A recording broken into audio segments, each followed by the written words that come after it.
Allahumma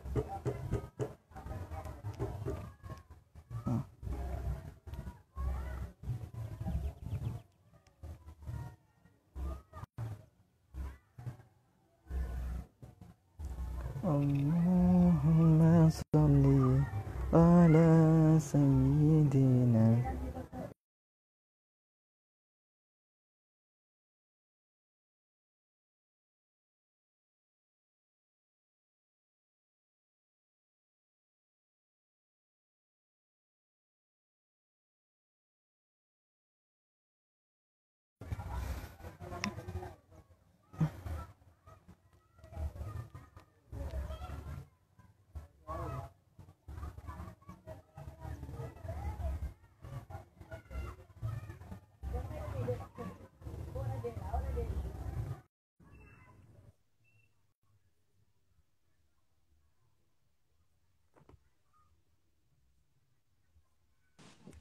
Halo, Halo, assalamualaikum.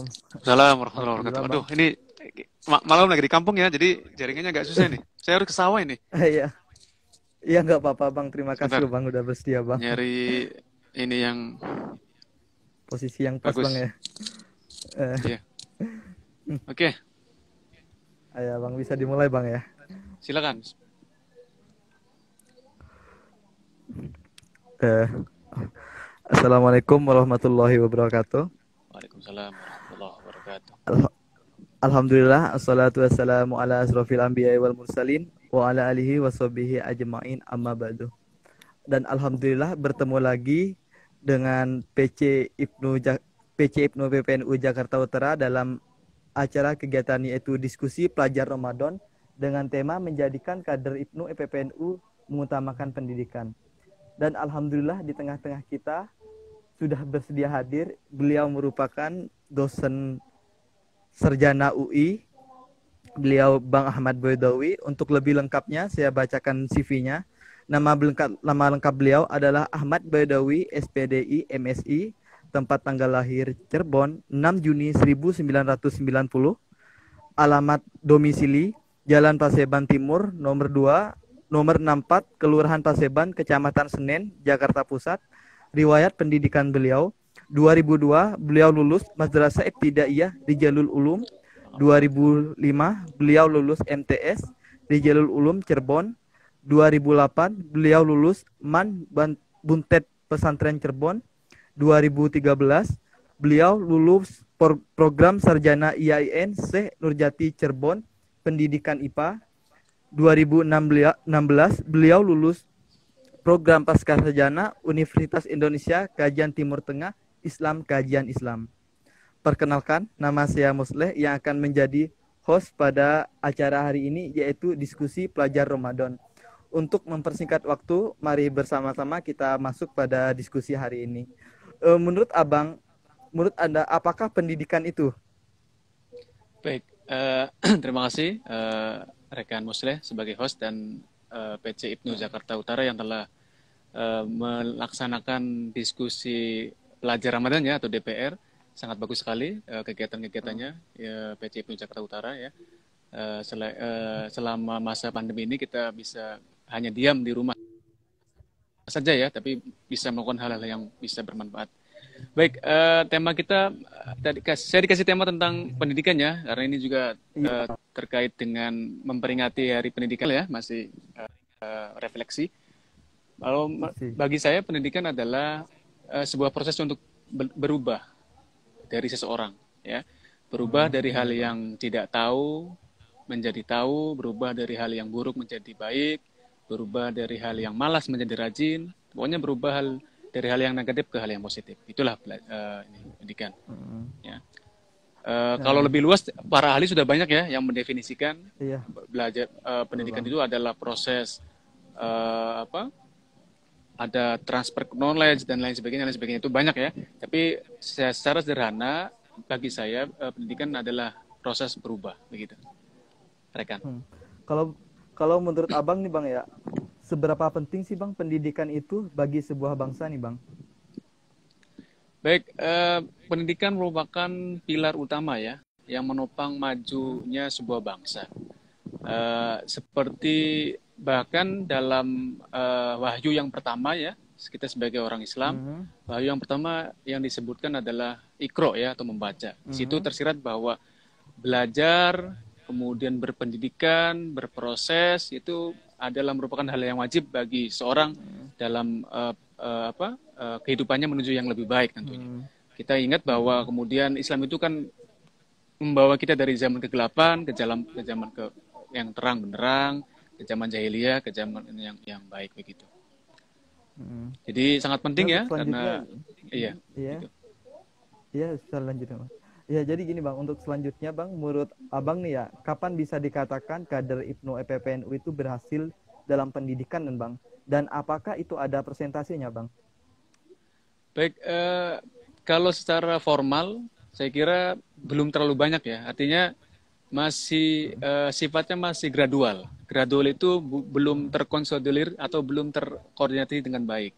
Ada yang sudah sukses sekali, misalnya saya contohkan ya, Bupati Banyuwangi ya, Mas Azwar Anas, yang beliau hari ini dulu beliau mantan ketua umum IPNU ya, beliau berproses berorganisasi di IPNU, kemudian beliau hari ini jadi bupati ya, yang saya kira kita tahu semua bahwa Banyuwangi dari sebuah kabupaten yang dalam tanda kutip tertinggal ya di bagian ujung timur Pulau Jawa, sehari ini bisa menjadi kabupaten percontohan untuk daerah yang lain. Dan lain sebagainya yang banyak ya, saya kira. Kemudian hari ini Wakil Menteri Agama ya, Mas Yeni Tauhid, itu juga dulu alumni IPNU, yang beberapa teman-teman atau Mas Asrul Niam Soleh ya, yang di Kemenpora dan lain sebagainya, itu sedikit mungkin ya, itu secara formal ya, artinya yang berhasil. Tetapi bagi saya keberhasilan kader itu IPPNU adalah ketika mereka itu bisa bermanfaat bagi sekitarnya. Begini,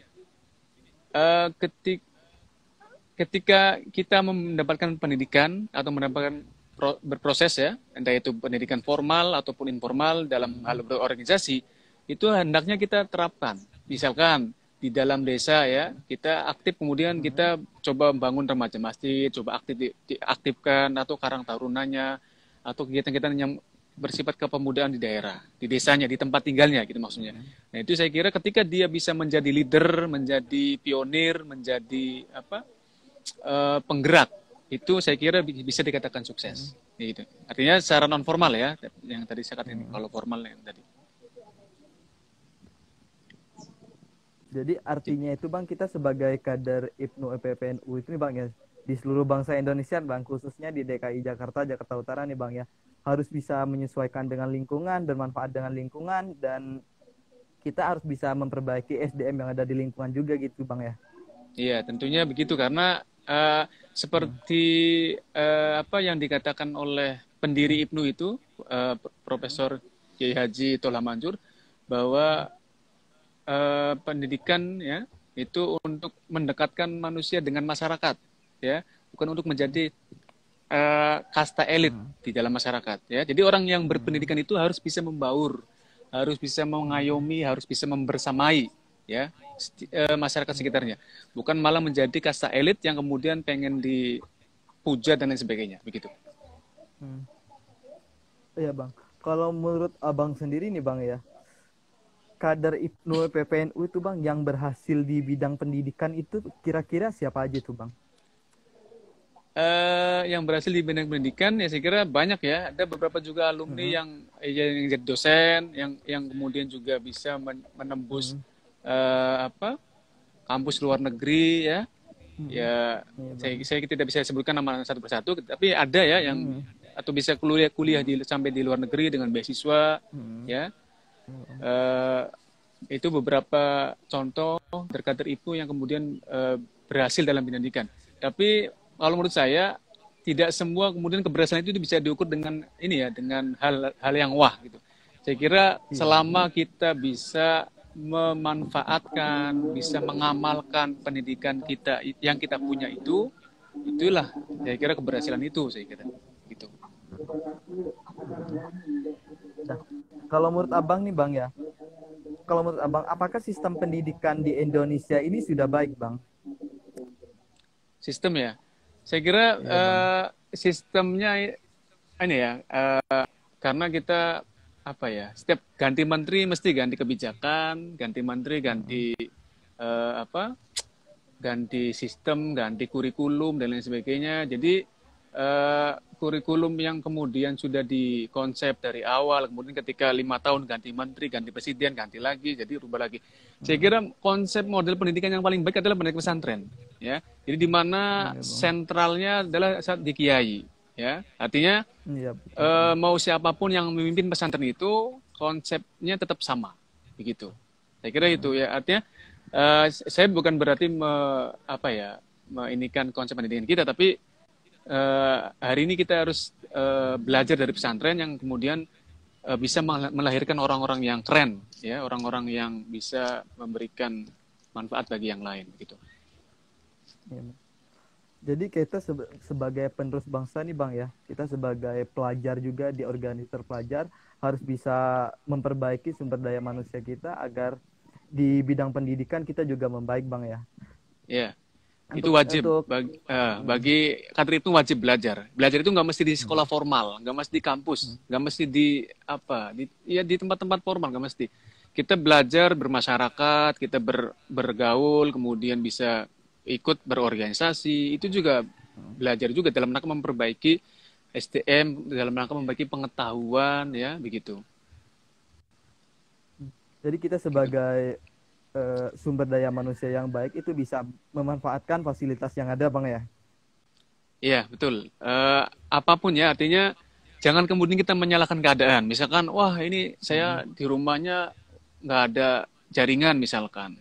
Artinya keterbatasan jaringan misalkan di desa, nah di daerahnya. Iya betul. Ya kita dengan bisa cara yang lain, dengan bisa apalah yang bisa dilakukan. Tentunya sesuai dengan kondisi sekitar kitanya gitu. Jadi nggak usah apa menyalahkan keadaan atau apa ya yang penting kita lakukan apa yang kita bisa itu saja. Iya, untuk selanjutnya nih Bang, Abang mungkin bisa menjelaskan sekilas mengenai Ki Hajar Dewantara, mengapa beliau itu bisa dikatakan pahlawan pendidikan nasional, Bang? Oke, saya kira anu ya, kita sudah apa mafhum ya, atau sudah memahami semuanya bahwa Bapak Pendidikan Nasional adalah Ki Hajar Dewantara dengan apa namanya slogan atau apa ya, Tuturi Handayanya itu ya. Ya, Bang. Tapi Iya, ada betul, Bang. juga mungkin belum banyak yang tahu bahwa Ki Hajar Dewantara itu inikan tiga konsep ya, tiga fatwa pendidikan ya. Yang diantaranya yaitu apa? Saya agak lupa. Intinya bahwa orang yang berpendidikan itu harus berani berubah, berani maju, berani apa belajar lebih baik. Kemudian orang pembelajar itu harus harus pokoknya ada tiga saya agak Tiga lupa poin, ya, Bang ya. tiga poin yang diangkat bahwa kemudian eh, tentunya yang terakhir adalah bahwa manusia-manusia Indonesia itu harus setelah belajar, setelah mendapatkan pengetahuan itu harus diamalkan, harus dimanfaatkan, gitu. Gitu. Jadi mungkin ini ya kenapa bisa dikatakan Bapak Pendidikan Nasional ya karena beliau punya konsep-konsep yang kemudian diejawantakan, diterjemahkan, kemudian juga mungkin disosialisasikan itu yang paling penting karena saya kira tokoh-tokoh yang lain juga saya kira punya konsep-konsep tentang pendidikan gitu. Tapi mungkin Ki Hajar Dewantara dalam sejarahnya karena kita kalau belajar sejarah itu ini ya ada yang sejarah tertutup kemudian juga tidak terpublikasi sehingga Iya, betul. tidak bisa berkembang dan sebagainya. Jadi itu saya kira itu ya. Jadi, ya kita patut berbangga ya punya Ki Hajar Iya, Dewantara yang Bang. kemudian punya konsep-konsep yang luar biasa dalam hal pendidikan. Iya. Gitu.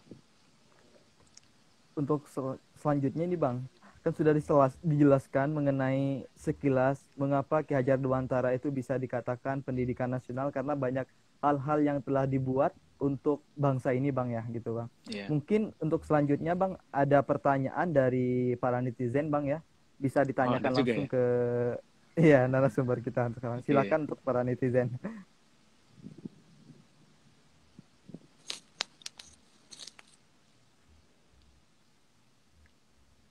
Ya, untuk teman-teman netizen yang mau bertanya ke narasumber kita, kebetulan sekarang narasumber kita dari dosen Universitas Indonesia, Alhamdulillah, dan kita bisa memberi kesempatan 2 pertanyaan mengenai pendidikan. Dipersilakan.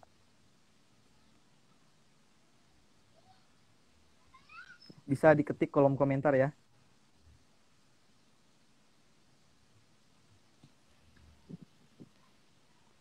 Ini Sambil ditunggu kegiatan, Bang ya, nggak apa-apa ya ya. oke. Kegiatan yang ke berapa ini? Ketiga ya? Dari Senin ya mulainya? Kalau untuk Diskusinya, diskusi DPR-nya? pelajar Ramadan ini kegiatan keempat ini Bang ya.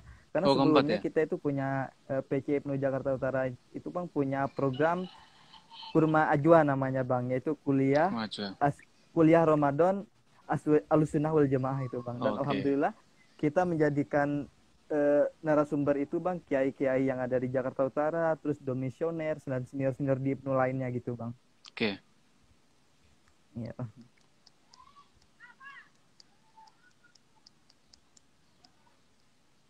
Oh, berarti ini beda kegiatan ya? Maksudnya beda, beda poin kegiatan ya? Kalau kemarin Iya Bang. kajian acu aja, ini kajian Eh, kajian umum ya, berarti. iya Bang. Untuk DPR ini diskusi pelajar Ramadan ini dikhususkan untuk memperingati Hari Pendidikan Bang Bang. Oke. Hmm.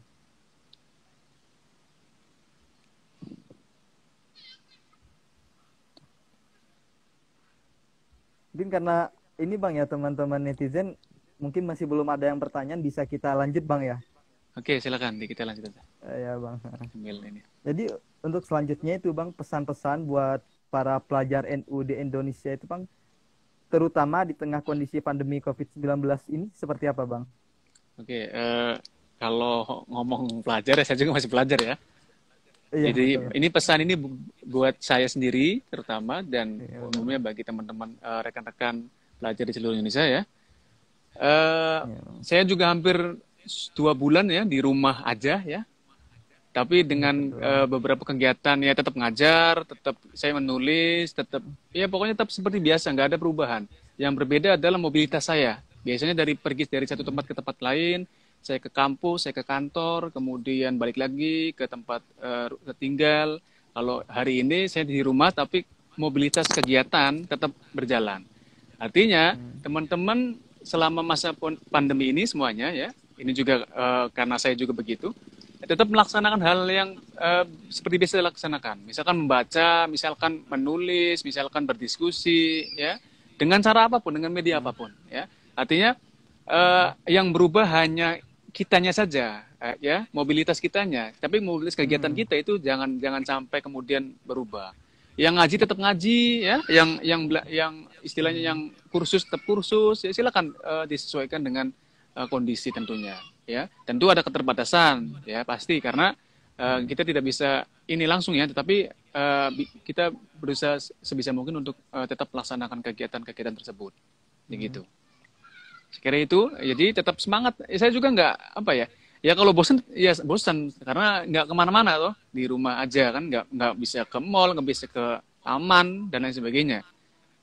Yang tapi ya tidak mengurangi apa kekhidmatan atau kekhusyuan dalam ibadah, dalam bekerja dan lain sebagainya, begitu. Jadi kita harus benar-benar bisa menyesuaikan dengan lingkungan yang ada, dengan keadaan yang ada gitu Bang ya. Ya betul. Jadi tetap ya saya kira sebenarnya saya tidak ada perubahan sih kalau bagi saya. Tapi yang jelas saya Hmm. ya butuh jaringan ya, butuh butuh Iya kuota betul. data, dan juga butuh ya ini perangkat tentunya, karena Hmm. harus menggunakan perangkat juga, begitu. Dan ini Bang untuk ya yang terakhir nih Bang ya. Saya minta Abang kesan-kesannya buat kader IPNU PPNU Jakarta Utara khususnya Bang. Oke, terima kasih. Ini bukan pesan terakhir ya, bukan kesan. Iya Bang. Untuk Kesan-kesannya Bang. kesannya, saya kira apa? Saya hampir berapa tahun? Ya hampir 4 tahun lah ya di Jakarta, Iya betul Bang. di PW IPNU ya. Eh, Beberapa saya menghadiri undangan kegiatan PC IPNU Jakarta Utara, IPPNU. Saya kira PC IPNU IPPNU Jakarta Utara merupakan PC IPNU yang paling ini ya, paling progres di DKI khususnya, tentunya Iya, dengan selain PC-PC yang lain tentunya. Karena banyak kegiatan-kegiatan yang dilaksanakan, kemudian juga kegiatannya berbeda dengan kegiatan yang lain ya, artinya bisa menghadirkan hal yang berbeda begitu. Itu kesannya. Pesannya tetap jalankan ini ya, tetap semangat dalam berorganisasi, tidak ada ruginya ketika kita ikut berorganisasi ya. Teman-teman jangan kendor, jangan patah semangat meskipun dalam keadaan pandemi seperti ini ya. Jadi silakan bikin kegiatan-kegiatan yang bermanfaat ya. Ya nggak mesti kayak gini, nggak mesti kita lewat video dan lain sebagainya. Silakan bisa diskusi lewat chat grup dan lain sebagainya kan bisa. Jadi artinya lakukan kegiatan yang bisa yang positif yang bisa dilakukan ya. Tetap progres dan tetap tentunya poin yang paling penting dalam berorganisasi adalah ikhlas ya. Artinya kita laksanakan saja, lakukan saja dengan semangat dan ikhlas tentunya. Begitu.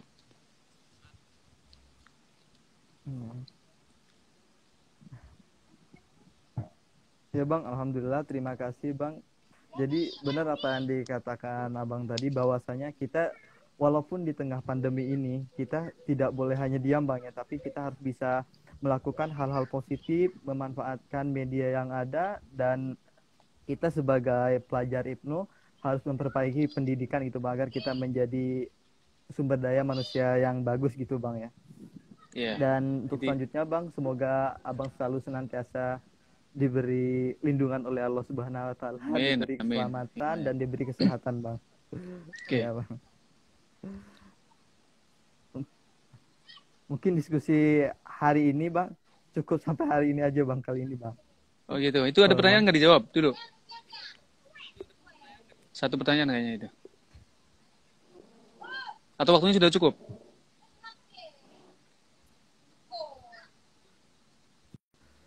Halo? Jaringannya lagi Bang ya? Oh, udah agak stabil sini. Ada satu pertanyaan itu, kalau nanti kita bisa ini lagi kesempatan lain.